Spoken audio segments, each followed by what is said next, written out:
Hello दोस्तों, एक बार फिर से स्वागत है द बैंकिंग एरा की फैमिली पे। और आई होप कि आप सब बहुत बढ़िया होंगे। तो ये जो वीडियो है कि कुछ मैं आपको इम्पोर्टेंट पॉइंट बताने आया हूँ। आईबीपीएस पीओ का जो प्री का एग्ज़ाम है, जो कि कल और परसों 23 तारीख को और 24 तारीख को लगा हुआ है। तो आपको क्या क्या चीज़ें मतलब अभी कर सकते हैं जिससे आपको अच्छा फ़ायदा हो सके और आपकी जो एक एनर्जी है वो बूस्ट अप रहे। ठीक है, आपको सबको पता है कि आईबीपीएस पीओ के प्री के एग्जाम में 3 सब्जेक्ट आने हैं नॉर्मल। तो पहला सब्जेक्ट की बात कर लेते हैं कि उसमें ऐसा क्या करें कि आपका जो मार्क्स है या कुछ भी ऐसी चीज जो आपको एक एनर्जेटिक उस सब्जेक्ट से रिलेटेड बना पाए। ठीक है, यदि मैथ की बात करें तो आपको पता है ये 3 पार्ट में आएगा।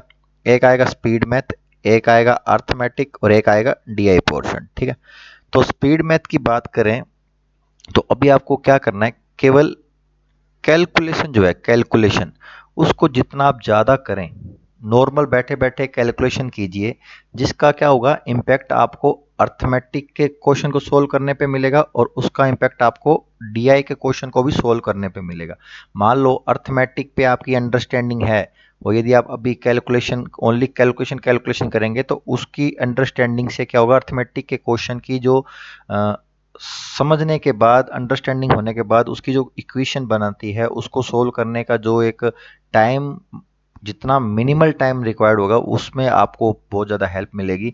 तो मेरा कहने का मतलब ये है कि मैथ के अंदर अभी एक दिन के अंदर आपको जो भी आपके टाइमिंग पे मॉक है वो लगाना है। टाइमिंग पे, जिस टाइम पे एग्ज़ाम है उसी टाइम पे आपको मॉक लगाना है। ठीक है, पहली बात ये। दूसरी बात ये, कैलकुलेशन जितना ज़्यादा 1-2 घंटे बैठ के आप कर सके कैलकुलेशन कीजिए, जिससे क्या होगा आप उसमें गो थ्रू हो जाएंगे, उसमें अच्छे से डूब जाएंगे तो अर्थमेटिक डीआई में भी उसका आपको देखने को मिलेगा। ठीक है, उसके अलावा आपको कुछ भी एक्स्ट्रा नया नहीं करना है।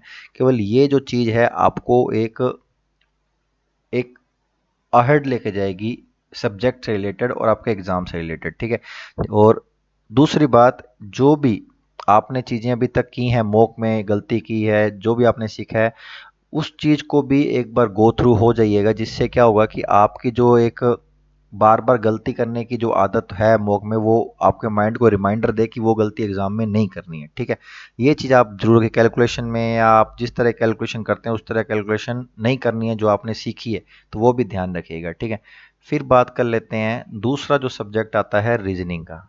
दूसरा जो सब्जेक्ट आता है रीजनिंग का, ठीक है, ये भी 2 पार्ट में डिवाइड होता है। एक आता है मिसलेनियस पोर्शन, एक आता है सीटिंग अरेंजमेंट और पजल। ठीक है, अब आपको इसमें आप क्या कर सकते हैं, अब एक दिन के अंदर ऐसा तो है नहीं कि भाई बहुत कुछ कर लेंगे, ऐसा कुछ नहीं करना है।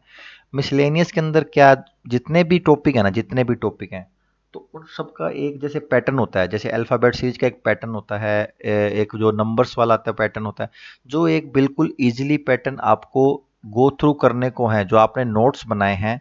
ठीक है, जो भी आपने नोट्स बनाए हैं, जिस तरह के भी आपने आपकी अंडरस्टैंडिंग के लिए बना, उसमें गो थ्रू हो जाइए कि भाई हम इस तरह के पैटर्न को एक बेसिक तरीके से सीखा है, उसको केवल देखना है और ज़्यादा क्वेश्चन सोल्व नहीं करने हैं। केवल एक मॉक लगाना है, जो आपके टाइम एग्जाम टाइम है उसका मॉक लगाना है, उसके अलावा कुछ नहीं करना है। ठीक है, वो मिसलेनियस में इतना ही है, क्योंकि ज़्यादा करने से भी कुछ, क्योंकि अभी तक आप पढ़ते ही आ रहे हो तो उससे कुछ नहीं करना है। केवल एक बेसिक नोट्स जो आपने मान लो सिलोक्स के बेसिक कॉन्सेप्ट बनाए उसका, या अपने अल्फ़ाबेट न्यूमेरिक का, या कुछ भी कोडिंग डिकोडिंग के न्यूमेरिक जो आपने नोट्स बनाए, उस चीज़ को गो थ्रू कर लीजिएगा। इस तरह मैं करता हूँ, जिस तरह आप मॉक में उसको अप्लाई करते होंगे, तो उसको एक नॉर्मल बेसिक को क्या करना है, गो थ्रू करना है। ठीक है, फिर बात कर लेते हैं जो ये सीटिंग अरेंजमेंट और पजल में क्या करना है।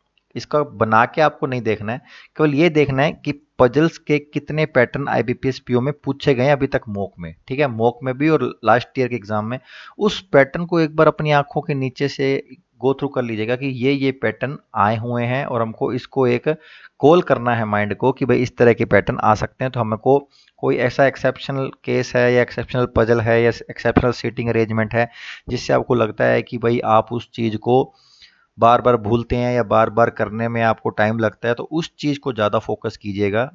ठीक है, जिससे आपका माइंड एक रिकॉलिंग स्टेट में रहे और रिकॉल उसको करता रहे कि आप उस टाइप की पजल आती है जिस टाइप की पजल में आप फंसते हैं, तो उसको एक अलग पैटर्न सीख लीजिए केवल कि भाई इस चीज़ को मैं एक अलग से मतलब एक रिमाइंडर रखूंगा कि इस तरह की पजल आएगी तो मैं कर लूँ। ठीक है, अपने एक नए कॉन्सेप्ट के साथ। मिसलेनियस वाले में केवल बेसिक नोट देखने हैं। ठीक है, और मोक लगाना है। मैथ और रीजनिंग में केवल यही करना है, ज़्यादा आपको कुछ ऐसा एक्स्ट्रा नहीं करना है। जितना लाइट रहेंगे उतना आप अपने लिए अच्छा रहेगा, ठीक है, जिससे क्या होगा आपको भी एक मौका, दिमाग को आराम से मिलेगा और आराम से करिएगा, ठीक है। अब बात कर लेता हूँ इंग्लिश की। इंग्लिश एक ऐसा सब्जेक्ट है जो कि एक लैंग्वेज है, पहली बात तो ये, ठीक है। तो लैंग्वेज को रटा नहीं जाता है, केवल समझा जाता है, ठीक है।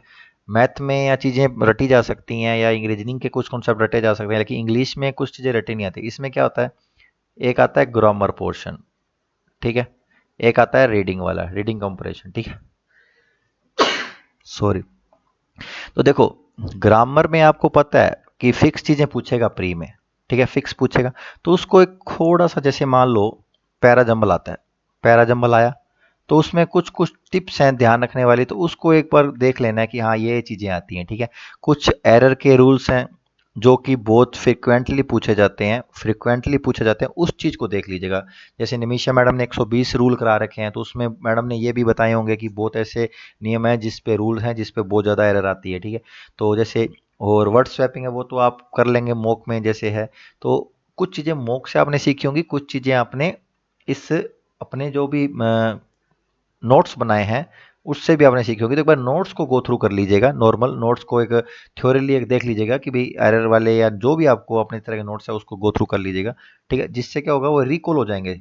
एक मॉक लगाते लगाते सीखना होता है, एक जो नोट्स बनाए उसको एक बार रिकॉल करने से क्या होता है, कोई एरर ऐसी आई नहीं अभी तक जो रूल्स, जिस पे रूल्स बना हुआ है और उस रूल्स के अकॉर्डिंग बैंक एग्जाम में आ जाए, तो वो भी कई बार क्लिक कर जाता है। तो आप नोट्स देख लेंगे तो उससे आपको थोड़ा आइडिया लग जाएगा, ठीक है। तो ग्रामर का इतना पोर्शन आराम से देखना है, कोई दिक्कत नहीं, ज़्यादा लोड नहीं लेना है। अब बात करते हैं आरसी की। आरसी में क्या है, आपको सबसे मेन चीज़ होती है वो कैब, ठीक है। तो ऐसा नहीं है कि अपने वो कैब बहुत रट लेनी है। यदि आपने एक नोट्स बनाए हैं वो कैब के, इसके यदि नोट्स बनाए हैं तो उस नोट्स को गो थ्रू कर लीजिएगा। पिछले 3 से 4 मंथ के अंदर जो भी एडिटोरियल आपने अच्छे से प्रिपेयर किए हैं उनमें से वो कैब यदि निकाल के लिखी हैं तो बहुत अच्छी बात है। यदि आपको फिर भी रिमाइंडर रहता है या आपको लगता है अब इससे सिनोनिम एंटोनिम आप निकाल सकते हो, तो वो चीज़ आपके लिए एक प्लस पॉइंट है, ठीक है। और कोई भी जैसे कुछ भी चीज़ है तो 1 घंटे के लिए कोई भी न्यूज़पेपर आप पढ़ लीजिएगा। 1 घंटे के लिए कोई भी न्यूज़पेपर कल पढ़ लीजिएगा, जिससे क्या होगा आपका थोड़ा इंग्लिश को पढ़ने का माइंड में क्या होगा, सबकॉन्शियस माइंड्स में वो पीछे आ जाएगा कि भाई इंग्लिश की एबिलिटी आपकी कैसी है, तो वो भी आपको हेल्प करेगा, ठीक है। ये 3 सब्जेक्ट आपको बिल्कुल फ्रिक्वेंटली और एक स्मार्ट वे में आपको पढ़ने हैं। तो इससे क्या होगा, आपका जो एक तैयारी का प्रोसेस है उसका पूरा एक रैप अप हो जाएगा और आपके नोट्स की भी एक झलकी आपको मिल जाएगी। और आपके रूल्स जो भी बनाए आपने, जो आपने थियोरेटिकल क्लासेस ली हैं, ऑनलाइन क्लासेस ली हैं, जो भी लिया है, मॉक लगाए हैं, मॉक से आपने प्रैक्टिस की खूब। लेकिन क्या होता है, एग्ज़ाम से जस्ट पहले कुछ ऐसी चीज़ें पढ़नी पड़ती है जो अभी तक मॉक्स में नहीं आई है, ठीक है। तो वो नोट्स में आपने बनाई होती है, तो वो चीज़ आपकी बहुत ज़्यादा मैटर करेगी, ठीक है। और दूसरी तीसरी बात ये कि आपको बिल्कुल भी फालतू का नेगेटिव पॉइंट नहीं लाने हैं कि भाई कैसा होगा क्या आएगा, ऐसा कुछ भी नहीं है। फ्री माइंड होके पेपर जितना देंगे, रिलैक्स माइंड होके जितना पेपर देंगे, उतना आपका जो है एक अच्छा रिजल्ट निकल के आएगा। आपका माइंड से 100% निकल के आएगा, जो कि आपको उस प्री के एग्ज़ाम को पास करने में हेल्प करेगा, ठीक है। रिलैक्स होके जाइएगा, कोई टेंशन लेने की बात नहीं है। आप अपना बेस्ट देने जा रहे हो और आप अपना बेस्ट दे के ही आएंगे, ये चीज़ आपको सोच के जाना है और उससे आपको बहुत ज़्यादा हेल्प मिलेगी एग्ज़ाम पेपर में, ठीक है। और अपना जो भी सेंटर है आप ज़रूर उसको गो थ्रू कर लें कि आप यदि पहली बार जा रहे हैं तो सेंटर का लोकेशन जो भी है देख लीजिएगा। और दूसरी बात, एक वेल मैनर अच्छा पेन और एडमिट कार्ड, आधार कार्ड, फोटो, ये सब आप अपना पहले से पैकअप कर लीजिएगा, जिससे कि आप हड़बड़ी में नहीं रहें, आप बिल्कुल प्रिपेयर होके जाइए, ठीक है। तो मेरी तरफ से आपको wish you all the best कि भाई बहुत अच्छा एग्ज़ाम करके आएँ आप, जिससे आपको क्या होगा कि आप मेंस की तैयारी में लग जाएं और आप जल्दी से जल्दी एक बैंकर बन पाएँ, ठीक है। तो यही था मेरी तरफ से कि आप बने। मेंस की भी मैं स्ट्रेटेजी बनाऊंगा, बहुत प्री की स्ट्रेटेजी इतनी है, आप इतना ही कीजिए तो आप डेफिनेटली आप अपने आप को एक बूस्ट अप पोजीशन में पाएंगे, ठीक है। तो मिलते हैं नेक्स्ट वीडियो में, तब तक के लिए जय हिंद, जय भारत।